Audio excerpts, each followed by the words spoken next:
Uh, Alright. I don't really know how to start this off. Um, this is kind of awkward for me to do, but I'm doing this to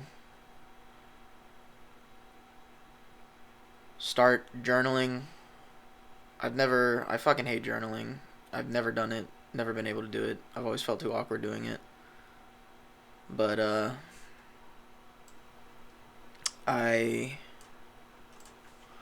hope the audio sounds fine or whatever, but I've I'm gonna be using this as a way to discuss topics and shit and ramble um, about things I'm dealing with, things I'm struggling with. I'm doing this both for myself and for, I don't know, anyone out there that struggles with this. Um, because I'm sure there's no shortage of damaged people out in the world, similar to myself, who um, are in tough shit, you know. And so, um,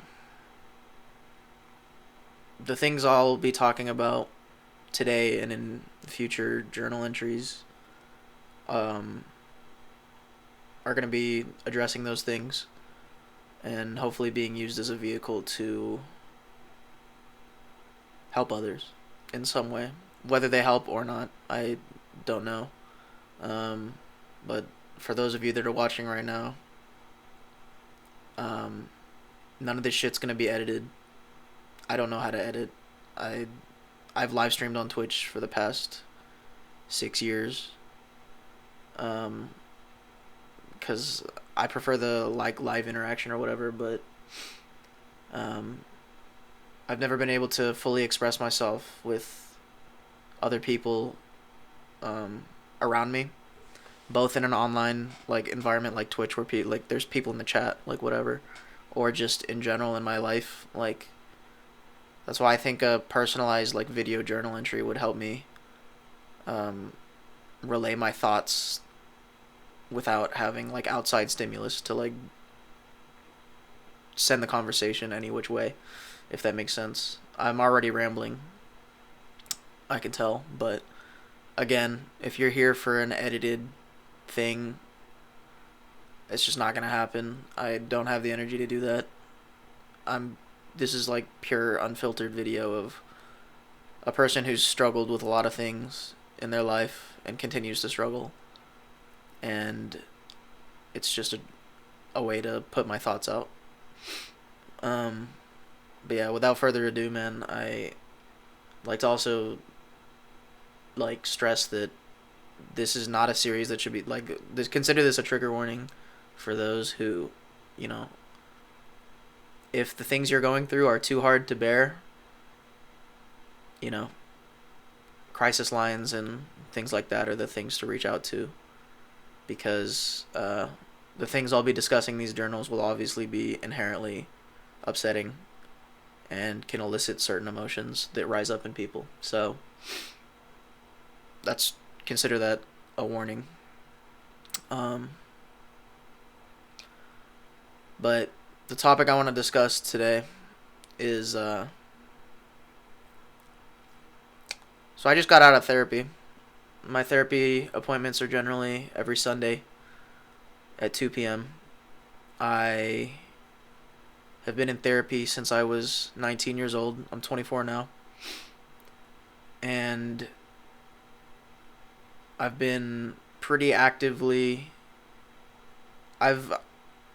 I'm not going to say actively suicidal because actively suicidal implies that I'll be doing something, but I've been passively suicidal for a long time. Intrusive, suicidal thoughts and things like that. And it's been especially bad this week. Um, and the reason it's been like that is because I'm at the point in therapy where I'm starting to get really into like the nitty gritty things, and you know, it's kind of past the point of where when you start therapy, you're kind of just going to feel affirmed and like validated in your emotions. And therapy sort of starts off as at least for me anyway, as like I'm gonna kill myself. Like I need somebody to convince me to not kill myself. That's how it started for me. But now I'm at the point in therapy where, um, you know, I mean, therapy's work, right? You're working on yourself, and it's hard fucking work. It's the hardest work I've ever had to do. Um, and I've been working hard since I was 19 at trying to foster a life for myself. And I know there's a lot of other people that probably are and aren't in therapy. So, first off, I definitely recommend doing it. It's hard work, it's tough shit, it's not easy. But the things I've been discussing in therapy, like after my most recent therapy session just now, I want to journal and document this because I think I'm really starting to get to the core of my shit, you know. And at the core of it, I'm a person who is very, and I apologize for all the pausing that's going to happen. I'm not somebody that is particularly good at communicating, especially when it comes to myself or like my problems. But so I apologize for that, but my I'm a person who, what the fuck was I saying, dude? Ha, this is funny. This is where a cut would be if I was editing, I guess, which I'm not going to be. But wow, this is hard. This journaling thing. This is what YouTubers do when they or like people edit when they just have footage. Like this is kind of hard to do and like keep everything together. Um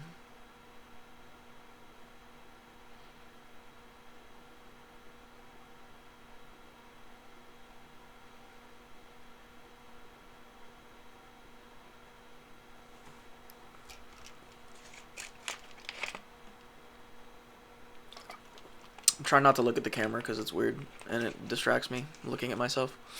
Um all right, whatever. I'm going to just go back to the topic I was originally going to discuss. I don't remember what track I was going on before I derailed myself. My big thing I've been dealing with this week and just throughout my whole life in general is I was very much taught to, I grew up in a pretty toxic environment. My dad was a stay-at-home dad. Many of you already know this if you've watched my stream, and I'm assuming most of this is going to be people from my stream, but considering it's YouTube and people might stumble on this video, whatever.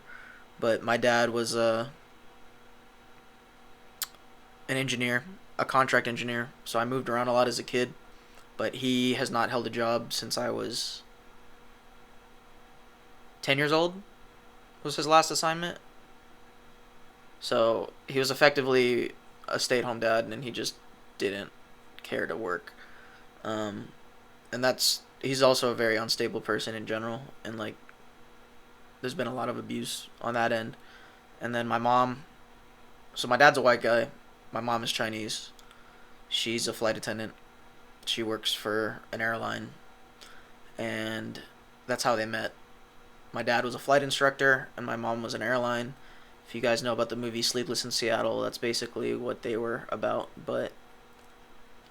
Um, but yeah. So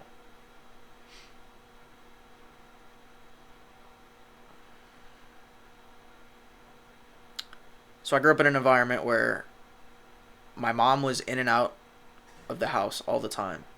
And even though I got like, you know, nurturing and affection from my mom occasionally, they were always at odds, and I was the glue that held the family together.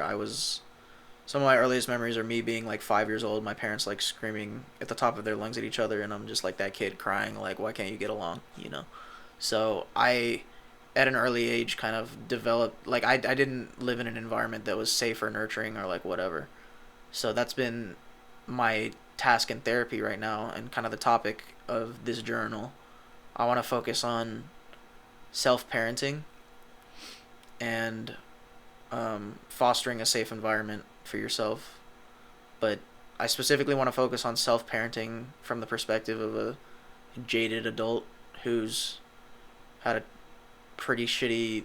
I'm not gonna say a shitty life. There's people that have had way shittier lives than me. But as someone who's dealt with a lot of shit in their life, I guess, and who's now jaded and feels that they don't even deserve to feel anything positive, because that's where I get with it in my emotions. Is I'm a person that, and part of this is because I was like the glue that held the family at a young age, but I became obsessed with these ideas of like self-sacrifice and like being the fall guy. Like, in order for other people to be happy, I put everyone else's problems on my plate, If anyone knows the story of like Atlas holding the globe over his shoulders or whatever, like those are the like figures I looked up to, because that's how I kept my life together, If I didn't do those things, the reason I took on those responsibilities and like was the mediator for my parents, even though I was like a 5-year-old kid, and I was a child, and that's not something children should be doing for their parents. That was my situation, and in order to keep everything together and to make things have some sort of semblance of safety and like what a kid needs, I took on those responsibilities, and I like from an early age internalized the concept of, well,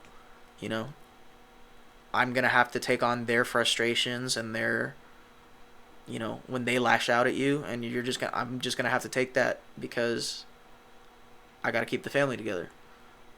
Because that's what I wanted. I wanted my parents to just get along, and I mean, I loved my parents. I loved them to death. I tried to be like the perfect son or whatever. So, um, so I never really had somebody to parent me though. I was parenting my parents. I was the kid that parented his parents. And they should have divorced a long time. They should have divorced. I shouldn't have been born. Is how I feel about it, quite frankly. A lot of times I wish I hadn't been born, But it's definitely something when I think about having kids of my own. I know I'm never gonna. First of all, I'm scared to have kids of my own, but I will never do the thing. I will never. Like, rather than having a toxic relationship with someone and bringing a kid in that, I'm ending the relationship. I'm never having that kid in the first place, because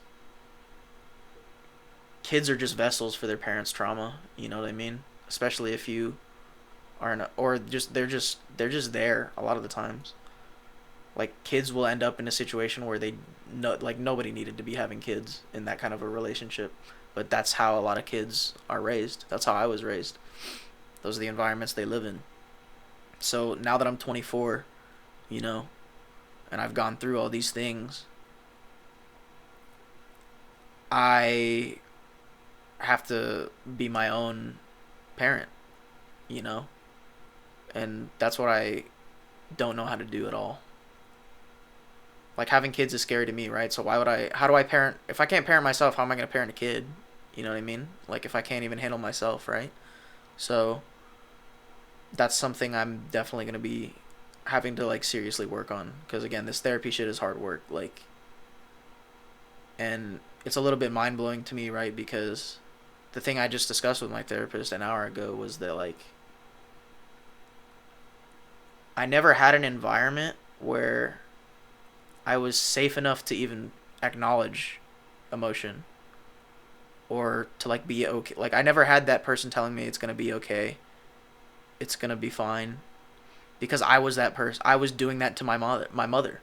I was doing that to her. I was the one telling her it's gonna be okay, it's gonna be fine, when she had cancer and all these other things, right? So like, and when she was gonna get fired from her job for a health scare, because she had already overworked herself because she was the breadwinner, and again, like I said, my dad hadn't worked my whole life, so, and he was mooching off of that, taking advantage of that. You know what I mean? So there's a lot of shit, a lot of variables that have gone on, and then finding where you as a person fit into the world when that's the way you grew up. You know, I'm a person that's very unsure of myself, and who feels that they're like that he's like I don't feel like I deserve really to be happy.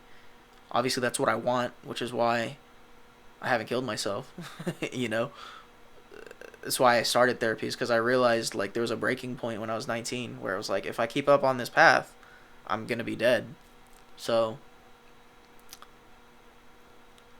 but actually doing that legwork of parenting yourself is like, I don't even know how to start. So, but that's what this journaling is, I guess. Maybe a path towards is giving myself that space to affirm myself and to tell myself that like it's okay to have feelings, you know? Because the way I've always processed feelings, and this obviously like expectations for men and women differ, especially when it comes to emotion and emotional expression. And that's something I've very much internalized, but my dad was also a military man, you know? So I grew up in I was a military brat too. So like, with my mom always gone because she's a flight attendant, it was me and my dad like all the time. And plus he didn't work, you know? So my emotional guidance was from this man who was already like undiagnosed bipolar, had issues regulating his emotion, because he was very much the kind of person that my dad is very like, you say the wrong thing at the wrong time and he's a ticking time bomb. He'll just blow up. So my whole life was walking on eggshells around him, like, again, trying to be the perfect son to basically not make my dad mad and like lash out. So a lot of my life, I lived my whole life like reactionary rather than being proactive, because I was just trying to stay out of his way, you know? But whenever it came to emotion and emotional expression, in the arguments he'd have with my mom and with myself, he just, the way he lived his life as a man was to completely turn the valve of emotion off. And because like he had to work, he had to make money, he had to do this, he had to do that. So like when I was a 5-year-old and being like, "Hey dad, can we play hide and seek?" or like, "Can we do this? Can we do that? Can we have some quality time together?" He would yell at me, and he'd always be like, "I'm busy. I'm fucking busy. Like, you're costing me $100 an hour because, you know, you're distracting me right now." And, you know, daddy's busy being the breadwinner. This is when he had a job, when I was like 5. You know? So like those are some of my early formative experiences, was being like, "Hey dad, like let's play catch," or like do what, I don't know, whatever the fuck kids do, you know? Like, "Hey dad, can I show you this thing?" He'd be like, "No, fuck no." You know what I mean? And those are the responses I got. So I learned from an early age that like I wasn't going to be able to go to him for like that kind of affection that I was going to need, because he was too busy, you know, being the breadwinner, being the man. Like, he can't deal with emotion. So and that's where a lot of the arguments with him and my mom came, you know. She's a very like hard-headed woman who's a very emotional person, and he's a very, rather than deal with emotion, he'd rather just, you know, not. So a lot of, and add on to that the culture clash of him being an American like rugged individualist and my mom being a Chinese woman with a lot of like Chinese typical conservative Chinese values. And it was a recipe for disaster. So like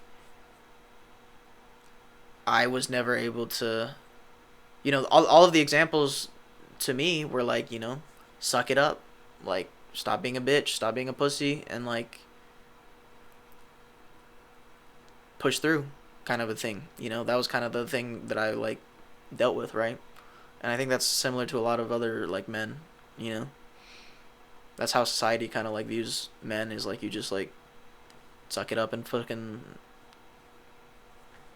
push through or whatever, right? So, but now as a, like, again, an adult, and you're like trying to process like how to like navigate this whole thing, like between jobs and relationships and like just anything, like there's obviously emotion inherently tied to everything in your life.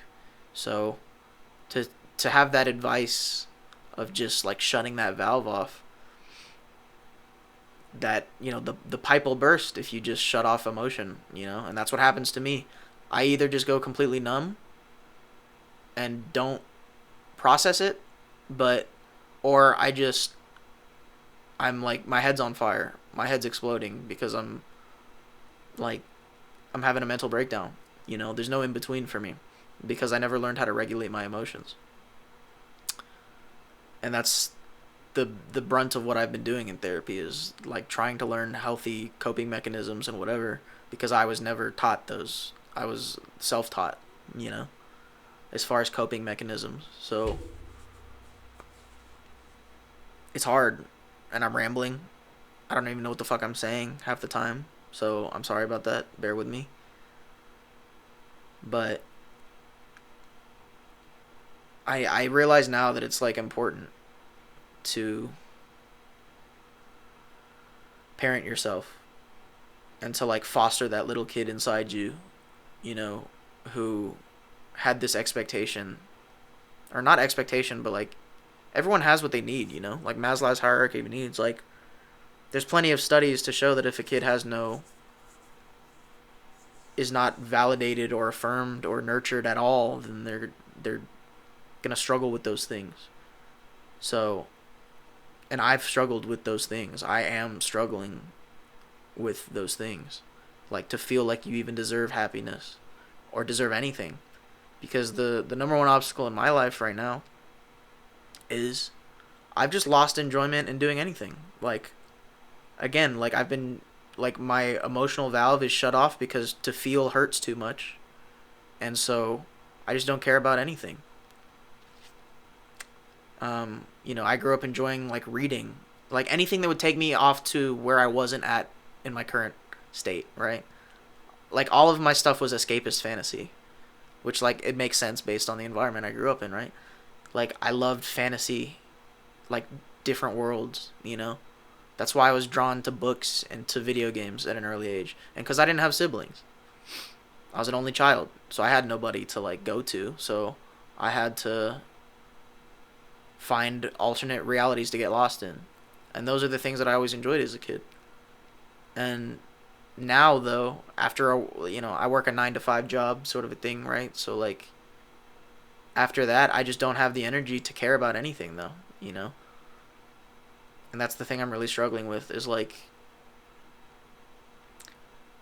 nihilism essentially is the word, right? Like these nihilistic thoughts of like life just rolling you over and not giving a fuck about anything. Like and to a certain degree there's freedom in that, and I know there is, right? Not giving a fuck to a certain degree is an asset, but not to the point where you don't care about living, right? That's where it's obviously unhealthy, and that's where it is for me. I really struggle with those things, and a lot of that stems from just not having much power over your situation, right? Like having no control over things. When I was a kid, I couldn't just like move out. You're a kid, you're a minor, your parents are your guardian. So I think a lot of the reason I struggle so much with caring about anything or feeling like anything is worth it is because I learned from an early age that things were always going to go wrong and I would have to pick up the pieces. So, but the problem is, now that I've moved out and I live with people I love, like my friends and whatnot, but I've still carried over this thought that like everything's just gonna go to shit, and I'm gonna have to pick up the pieces. Like, so just constantly like living in fear, basically, of like the next thing that's gonna come and like fuck you over. And that's not a good way to live, right? Obviously, because like, as of the day of this recording, it's December 18th. Christmas is coming up, right? And I was wanting to get myself a Steam Deck, because I thought maybe a Steam Deck, you can just play on your bed, or like when you're laying down and don't have the energy to like boot up your PC or whatever, and maybe it would kind of reignite my love for gaming. But the reason I haven't done that is because not only does it just feel bad seeing, the number in your account, your bank account go down. That's something anyone can relate to, but I part of it, like, where my mind goes to when I think about like why I haven't ordered it yet, even though it'll probably take a week or two to get here, is like because like what if my mental state deteriorates to the point where I don't have this job and this income, and that Steam Deck was a frivolous purchase and I don't get my money's worth out of that purchase, things like that. Like my mind always just immediately jumps to like, I mean, I'm still in survival mode to an extent, you know, where like even though I probably know I'm not gonna like lose this job because I'm a pretty responsible person, like I'm always living life like expecting the worst, and that's just not a good way to live life. It takes you out of the moment. It like sucks the joy out of everything when you live that way. And that's why I live a pretty joyless existence, is because that's how I live every day. Like that's my default, and breaking out of a default that you've been living in since you were like 5, 6 years old is like, it's baby steps, but it also feels like it's impossible sometimes. So that's what I'm working on, is making things, like breaking things down into chunks, I guess, and trying to make them manageable. Trying to take baby steps and whatnot. Because I'm also a very impatient person, and I'm really hard on myself. And I'm the kind of person that will get frustrated at myself for even having a problem in the first place, if that makes sense. Like I'll be mad about something, and then I'll get more mad at myself because like, why am I even mad about this in the first place? That's kind of like I have a very negative voice in my head spurring me on, and that's something that's like really, really, really hard to get rid of. Like that demon in your head telling you like you're not shit, you're not good enough, you're never gonna be anything, you don't deserve anything, so just like give up. Like, because I do think there are people in this world that have a voice telling them you can do this, like it's gonna be fine, you can do this, like you're gonna make it, you know what I mean? And obviously it's a lot easier when you had a supportive environment that kind of fosters that, but that's where the whole self-parenting thing comes into, because as much as I love my mom, bless her heart, we've had our issues, and she's a very strong person who views like, and she's changed a bit, but for anyone that is Asian or like experiences or is familiar with how Asian, and I guess just minorities as a whole, view mental health, you'll know that when it came to these topics of like depression and anxiety that I've been dealing with, like that it was not an initial place of support. It was just, my mom was like, you just have to be strong. You know what I mean? Like, you just have to go outside, touch the nature, right? Like that's what my mom always says, is like, whenever I touch the nature, I don't have time to be depressed. You know what I mean? So it's like things like that are not very affirming or whatever, or like even because it makes you feel stupid for like even having a feeling like, damn, I feel sad, and it's like, why do you feel sad? Just be strong, So again, and I love my mom, but she's just not somebody that gives me what I need as far as that self-parenting, like parenting that inner child that I have or whatever. Like my parents just were not capable of those things. So when it comes to that, if you're a person like me who has to self-parent, it's kind of a do or die, because if you don't, then life is miserable, so that's just something I'm gonna have to work on and continue to work on. And one thing that stems from too is definitely like loneliness,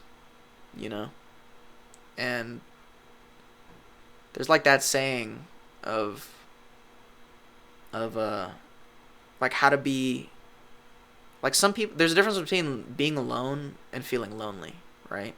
Like that's kind of the saying I'm discussing, and I've always been a person that struggles with being alone because I felt alone most of my life, and I was alone. I just straight up was, because you know school wasn't an escape for me, because I'd go to school and get heavily bullied. Because I would just roll over and take it, because that's the kind of person I was, I guess. So that wasn't an escape. So like I was alone at home, and then I mean I had friends and things like that, but like going from a toxic environment at home to going just the natural toxicity of like middle schoolers and high schoolers and just shitty people, you know. It's a part of life when you go to school. Everyone I think deals with bullying to an extent. So like I just didn't have any like I always just felt alone, like when it came down to it. So or I always felt lonely, you know. And there's a certain health in being alone, right? Like knowing how to be alone with yourself and be okay with it is something I've always struggled with. And I know a lot of people struggle with that. So and that ties into the self-parenting obviously though, right? Because when it's just you and you're self-parenting, right? Like I don't live with my parents, so they're not helping me, giving me advice, like whatever. Not that it was going to help anyway, because a lot of the advice they gave me was bad advice. But I got to stop giving myself bad advice too, right? Like I got to give myself healthy outlets and healthy ways to cope. And a lot of that has come from working out and going to the gym and things like that. But sometimes you just don't have the energy for that, so you got to diversify your outlets. And that's something I got to keep working on. But this video is going a little long now. Coming up to 32 minutes. I think I've said about all I want to say without padding the time any longer than it's already gone. So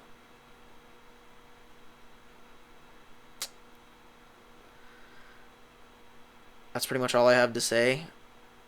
The last thing I'll mention is, again, I'm sure this is just fucking hell to listen to.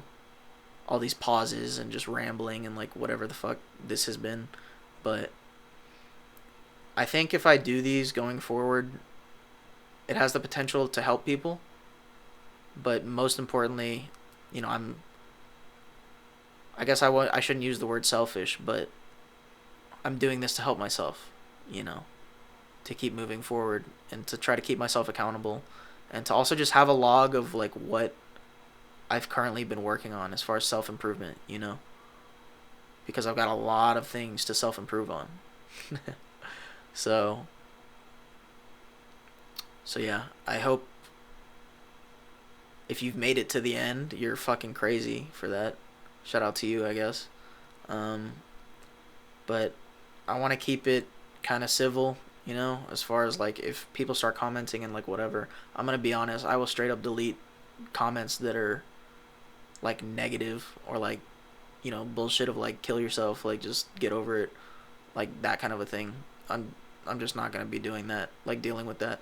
So again, this is like a journal entry. This is an open forum for people to share ideas too, though, right? I want people to be able to like, because I want advice. Like if somebody has advice on coping mechanisms and like ways to, deal with emotions and like to feel, but not to let emotions get out of hand. I need help with that, and other people need help with that too. So, I'm all ears for advice and things like that too. So, but yeah, with that being said, I guess I'll see you guys on the next journal entry. Whether it's a week from now, a day from now, or a year from now. These are going to be very, like, sporadic, I'm sure. But what matters is that I do them, I think. So yeah. That's all I got.